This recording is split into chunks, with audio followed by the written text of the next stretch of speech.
Very, very shortly we'll be chatting with Kevin Mullans. A little bit of Australian music history for you today. And a beautiful artist who's got a gallery exhibition open and just until tomorrow actually at the Brunswick Street Gallery. He'll be joining us in just a moment. Segment with Kevin Mullans. It's quite a rare album that we're going to be featuring today on the Music Showcase, and it wasn't actually digital until about 24 hours ago, thanks to Greg. So thanks, Greg, and we do appreciate your support here for community radio at 3MDR. All right. Going to treat you to one of these little mixed masters of Kevin's, and we'll be back to chat with him in just a moment. I think given that we're doing a Troubadour and tribute show, I'll play this first. This is called Mr. Casey. We'll be chatting with Kevin Mullans right after this.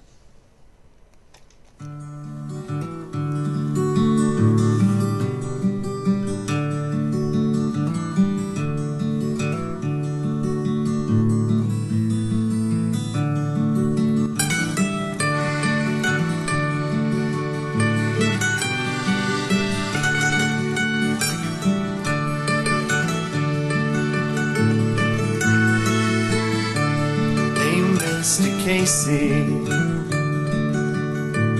how's your mum today? And Mr. Casey,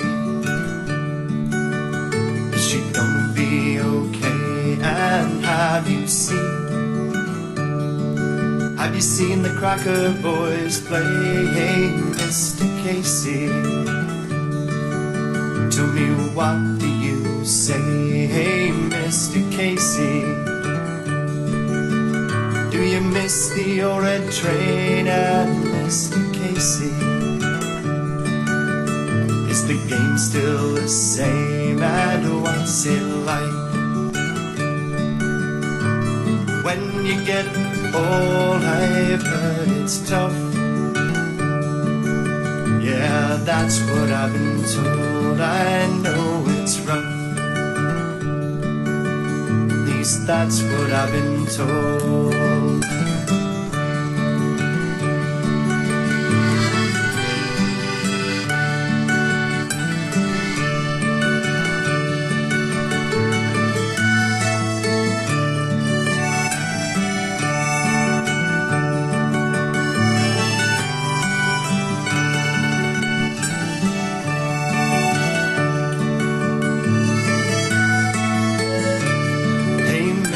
Casey, no, you didn't come again. And Mr. Casey, you know you were my friend. And you said once, son, you'll never turn back a tide. But I'll see you on the other side. I'll see you on the other side. And I said to God, I hope you didn't let him die.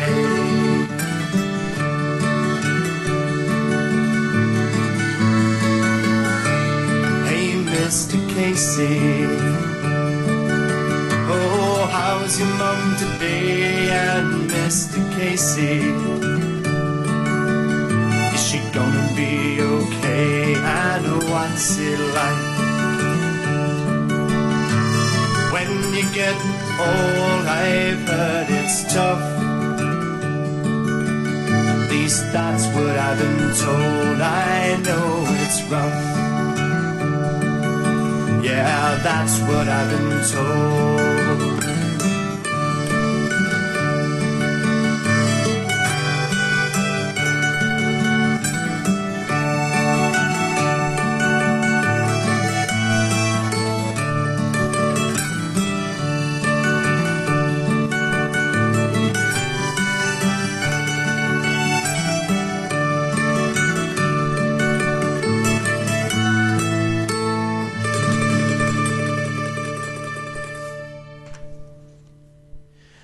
And the lovely warm tones there of John, oh, here it is. We're going to hear it again. It's so good. I actually previewed this album during the week, and it's I don't know, it's my kind of music, Kevin. And we're speaking with Kevin Mullans now, from a band that maybe many of our listeners haven't heard of. I'm not sure if they would have or not, but we're going to showcase this morning because it's really quite a beautiful album. It's called Say Nothing. It's called Seven Stories is the album, but the band is called Say Nothing. Now, Kevin, can you introduce yourself to our listeners a little bit and just tell us about the music history that you've created over 34 years now, actually, in the Melbourne scene? Yeah, I think it all started around 1990, and I think Brendan Sorrigan plays guitar on that, and John Frayne is singing, and got an invite to go down to I think it was the Dan O'Connell they were just sitting in the corner playing, and I got a call from my brother saying, your friends are playing in the corner, or Brendan was at the time, and I dropped in and started to play with them, and then it sort of just rolled on from there. So we just kept on going, and then we started playing with a PA, and it was more acoustic then, and then we started writing songs, and we started playing a few other venues, and it just kept on going till now. So it's still playing. It's a long journey. Yeah. That's right, which is wonderful. Oh, well, we'll talk about that long journey because we're going to talk about your art exhibition. I think there's a lovely link there as well. Dave Patch, listening in the States, has just commented, what nice harmonica.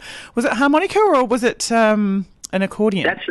That's an accordion by Tony Hargraves. And he's a bit of a he's one legend. Of the living local legend, and he was on the album, and the album was done, and Hugh McDonald plays violin and bass on that album. It was done at Hugh McDonald's studio in Kew, and there's and other contributors on that were my brother Tom, and I even got my older brother Jared to come and sing a couple of lines on that as well to make it a family thing. So it was a great adventure doing the whole CD. Now you play the mandolin, and is it the mandolin and is it violin? A bit of guitar. And mandolin, and a lot of the backing vocals. Yep. And who writes the songs? John and I predominantly write the songs, and I started off writing a few songs because we were just doing covers when we started off, and it sort of rolled on from that again. And then John started writing songs, and John became so prolific. He was a song after song after song, and I thought I'd better keep up. So I better write another couple of songs, and then we whittled it down to a few that we like, and then eventually decided we'll start to record something. So yeah, it was great. And in the music development for you, I have a lot of younger people that tune into this station as well. You've been playing for 34 years. What keeps you successful in the music industry and keeps you going? Successful is another topic, but I'm keeping us going. I think for me, it's playing in that group of collective people that you can call a family as well. You know, and it's just a joy to take your time out and not only play your own music and play the songs that other people John has written, and it's that sort of interaction that you have with people, and also, you know, and sharing that with a crowd and getting that feedback. It's really rewarding, and it sort of gives you a justification to keep on going as well. And it's just a unique experience, and I think most musicians who play and do their live shows will experience that.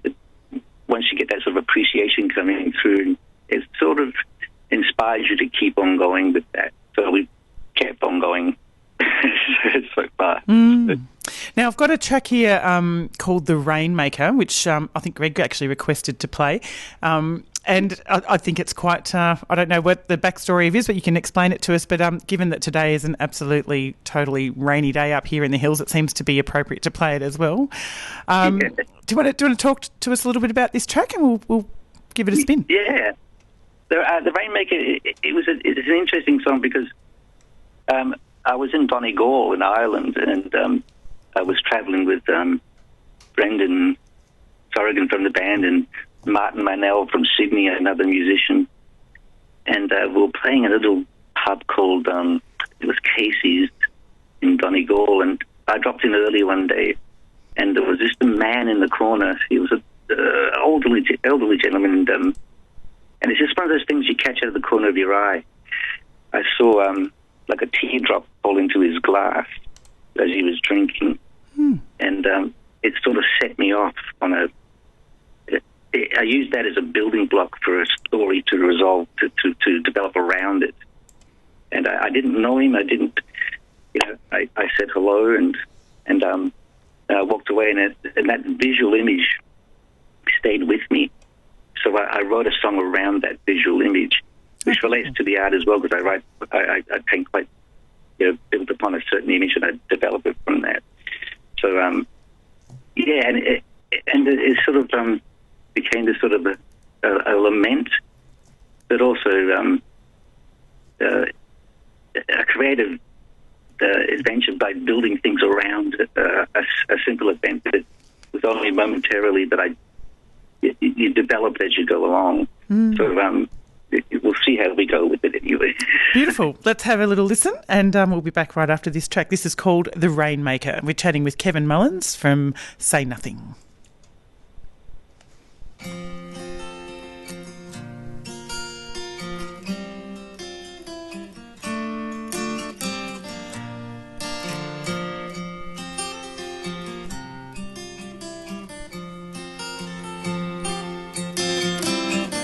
Met a man in Ireland, said he could make it rain with a blink of an eye. I didn't ask his name, couldn't hide his anger.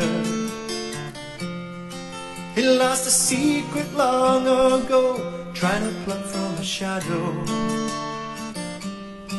what he'd lost 1,000 times or more. And he carries his truth like a crown of thorns. Yes, he carries his truth like a crown of thorns. He was in the Navy, but they never did him right. He was a sailor, and as a teardrop hits his glass, he's lost the power to make his spirit last. And he carries his truth like a crown of thorns. Yes, he carries his truth like a crown of thorns. He said, one more spirit to soothe my soul.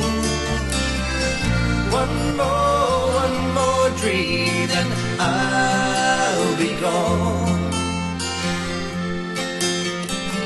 He's got a picture of Mary. He's never been the same since she passed away. Oh, 3 whole years in May, and now it's September. He can still hear her call his name. And he carries his truth like a crown of thorns. Yes, he carries his truth like a crown of thorns. He said, one more spirit to soothe my soul. One more dream and I'll be gone. One more spirit spirit to soothe my soul. One more dream, then I'll be gone.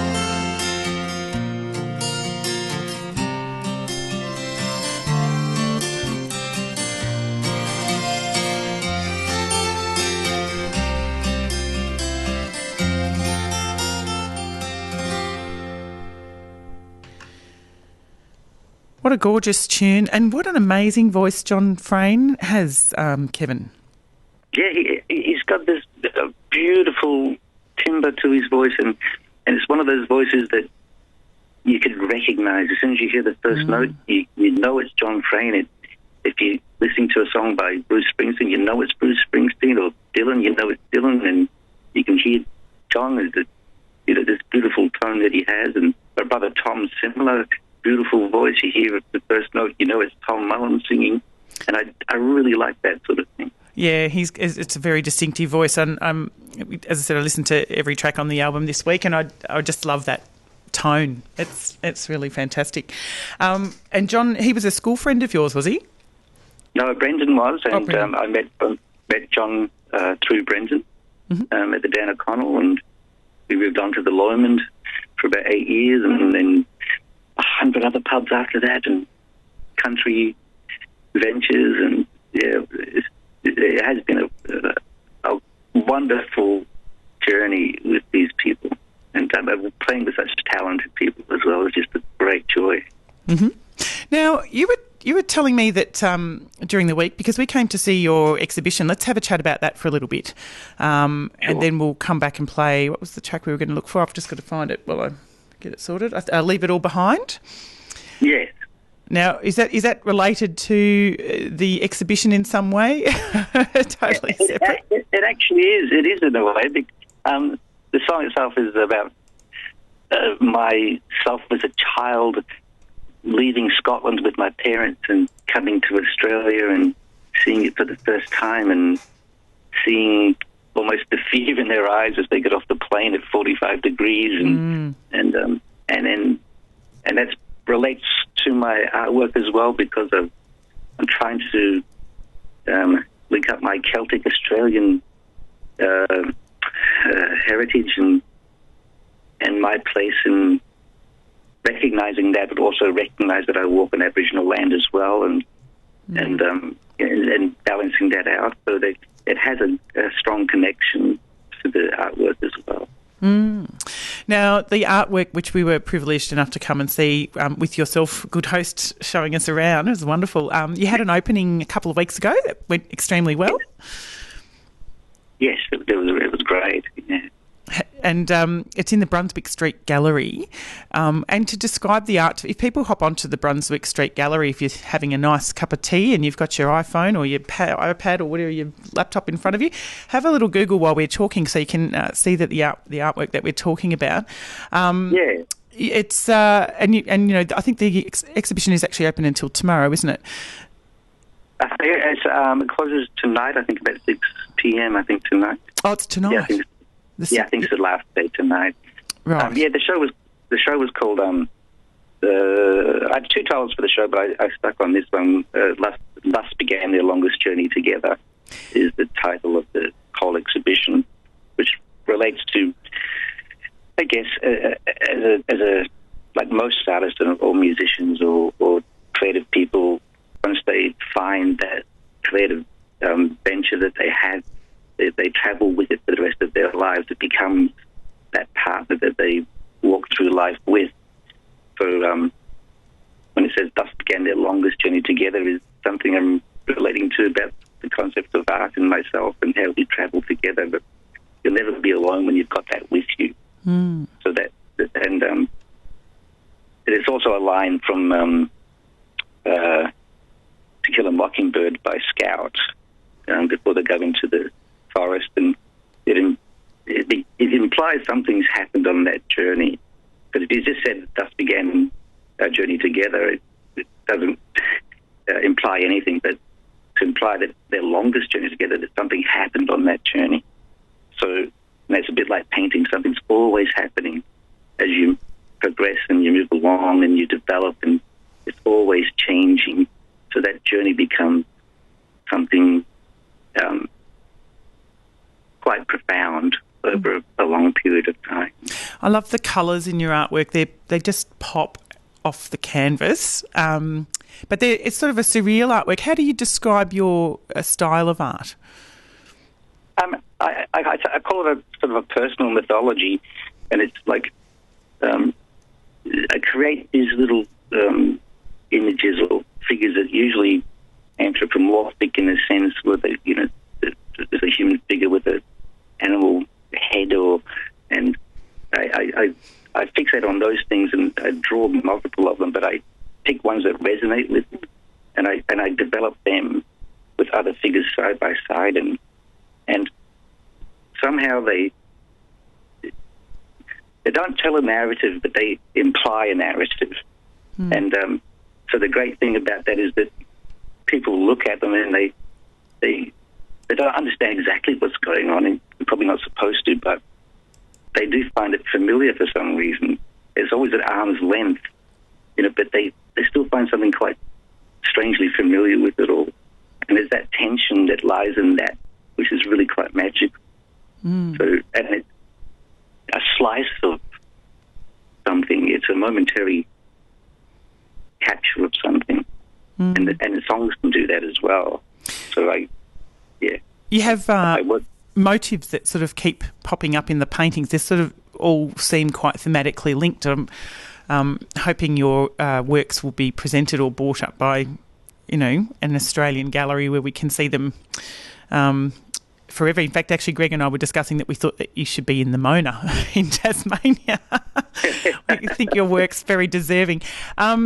Is the motive? Do the motives that are in your artwork? So, for example, the kangaroo head with the there's a piece here called "The Illusionist," which was one of my favourites. Do you want to talk to us a little bit about that? It's sort of, to describe it to listeners, it's like a kangaroo in Scottish pants, but the arms and the feet are severed, as if there's a little piece missing. So, what's that about? It relates back to my sort of that Celtic Australian heritage that I'm sort of living in, and while I acknowledge, I have to acknowledge my Celtic heritage, and my parents are Scottish, and we still speak in a bit of a Scottish accent, and we're raised that way. But I'm also living in Australia, and the lovely land that it is, and so I combine those two images together, and sorry, I think I've lost you there. Is that music coming from your end or my end? I'm not sure where that's coming from. No, it's your end, I think. Okay. No idea where that's coming from. Hold on a second. Yeah, the gremlin just literally wandered into the studio. That's just started to play itself, and I can't turn it down. Okay. Just give me a second. Sure. I know. It's my laptop started to just play itself all of a sudden. That's weird. Bear with me, listeners. I do beg your pardon. That's all right. Let me see if I can figure out where this is coming from. It's doing its own thing. No, that looks like two. No idea where that came from. I still don't. Okay, I beg your pardon. That's all right. We'll keep we'll push on. Yeah. Yep. Yeah. So those two things I combine into that sort of singular image, and the little slices of dislocated ankles or wrists and stuff are more akin to I walk in life with something called a dissociative disorder, so I miss certain parts of the day or the hours, or sometimes days in a row. But it's not a major part of my work. It's just something that I walk with quite comfortably now. And but it's a little acknowledgement to that. So they become quite personal paintings. So the only way you can make a great painting or a worthy painting, I think, is just being honest with yourself and honest with the medium and honest with your thoughts. So even though they might challenge your perceptions in life or whatever else, but acknowledge them, not in a huge way, but just acknowledge it, allude to it slightly in the works. So that's part of that sort of imagery. Now, are you there? Yeah, I am. I still cannot find where this music's coming from, which is really quite frightening. I do beg your pardon. That's all. Which means, just if you bear with me, listeners.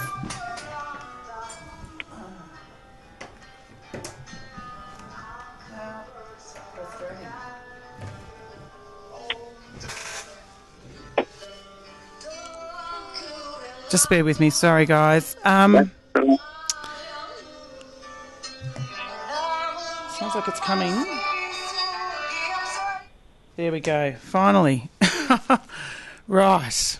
I am sorry. This is live radio, folks, and I've got like 6 devices sitting around here. One of them's just decided to play itself. Not quite sure how it got here. But, Kevin, I do apologise. Let's just go back and I'm going to have to find... I've tried to shut down every page here now, so now I've got no notes in front of me at all. So I was interested with that piece with the missing parts. That also relates a little bit to sort of a couple of the other pieces. There was one there about balancing with the balls, which was another lovely piece. I can't think of the title of it because it's just skipped off the screen now, so you'll have to tell us about it. It's Finding Balance.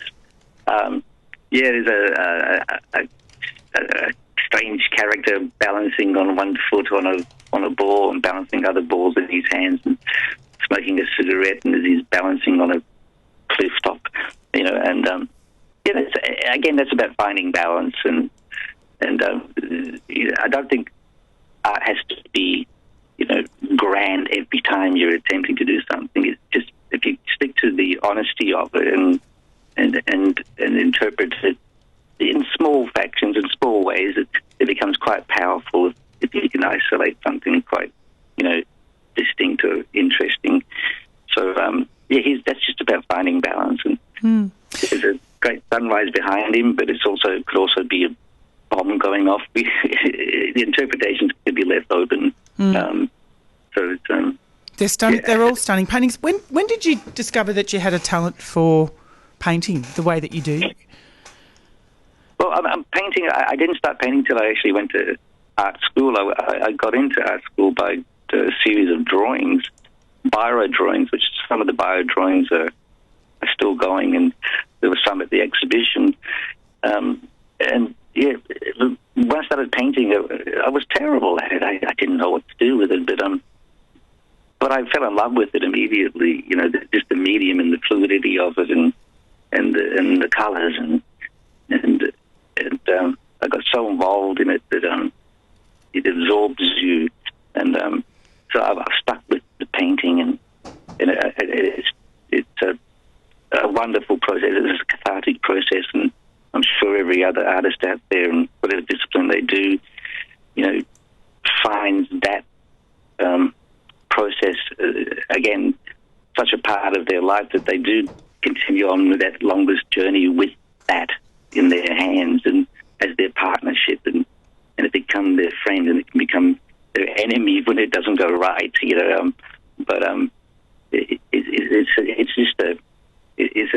a great thing to have as a resource and a creative outlet, as much as the music is, and that those two things sort of balance themselves. As I said, I write songs quite visually and paint in a very specific visual manner. So everything relates to each other, and I find going away to play music is quite cathartic as well, and then coming back to paint can be quite cathartic. Also, again, it can drive you nuts sometimes. But, I think we asked you the question about how do you know when you finished your work? How do you know that it's completed? That's the age-old question. For me, I'll get it down to a certain point, and then if I stand back and I'm looking at it for another whole day, and I can't see anything that I want to change, then I'll just walk away. Mm. And then I won't go back to it.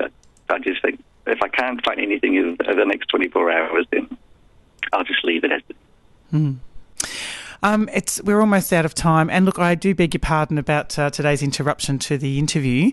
I'd love to get you back on to talk a little bit more about your history and just capturing a little bit more of that Melbourne music scene that you would have... are you there?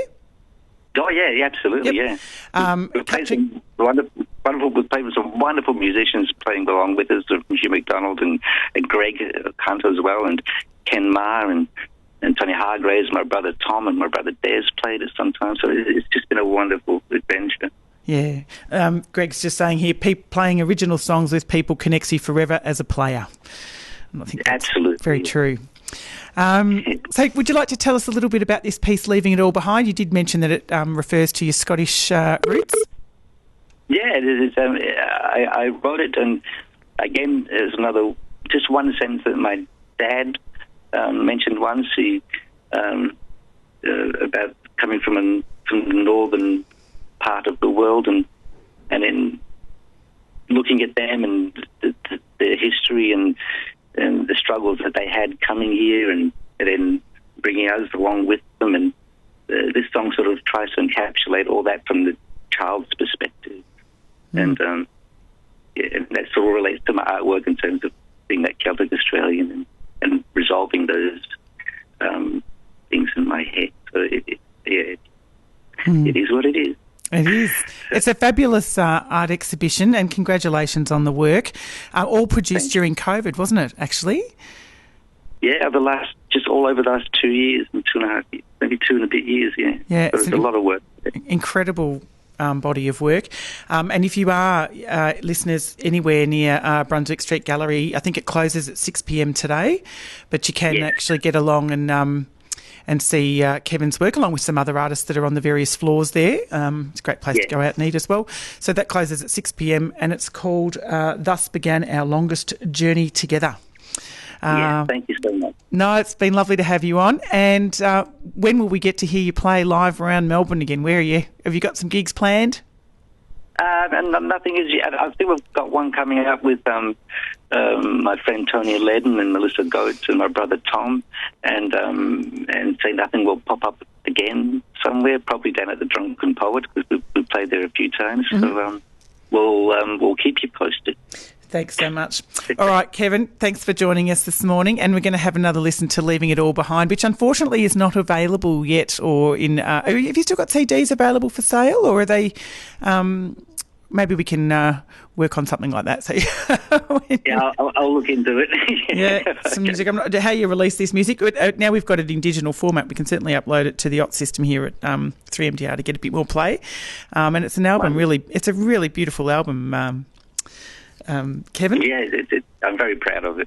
Yeah, it's terrific. All right, well, without further ado, we're leaving it all behind. I think I've got to go and let someone into the studio who's knocking on the door. So thanks very much for joining us this morning, Kevin. Thanks, Jules. All the very best for today's last day of that exhibition. It's terrific. Thank you so much again. Cheerio. Bye. Just a second.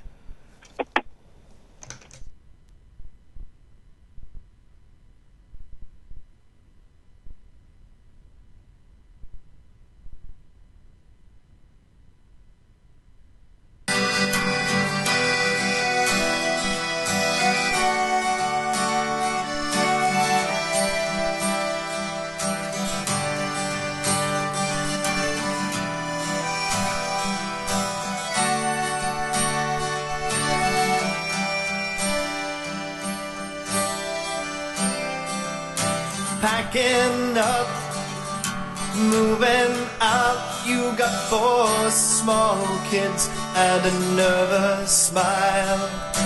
Catch that plane, 14,000 miles to land in Melbourne, 69.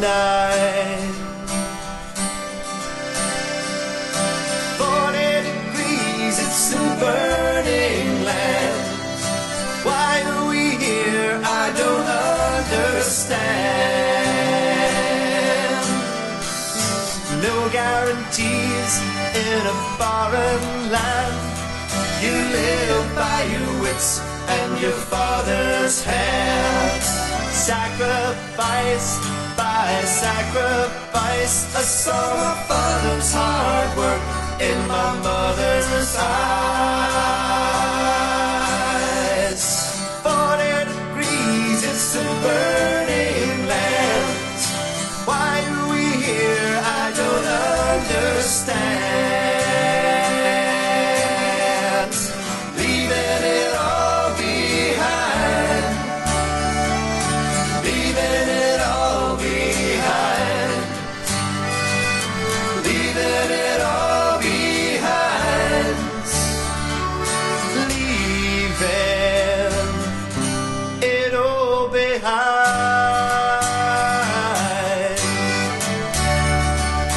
Memories go floating by over tiny world, watercolor sky. There's a part of me still wonders why. There's a part of me under that northern sky. 40 degrees, it's a burning land. Why are we here? I don't understand. Leaving it all behind. Leaving it all behind. Leaving it all behind. Leaving it all behind. Memories are fading like an old photograph. Forgotten faces from an almost forgotten past. Packing up, moving out. You got 4 small kids and a nervous smile. Catch that plane, 14,000 miles to land in Melbourne, 69. 40 degrees, it's a burning land. Why are we here? I don't understand. Leaving it all behind. Leaving it all behind. Leaving it all behind. Leaving it all behind.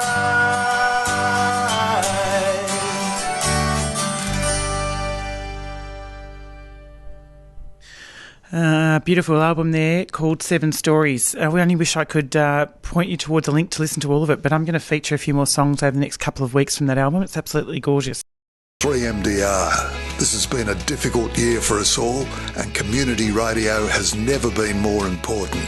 So join us. Come together right now and subscribe at 3mdr.com.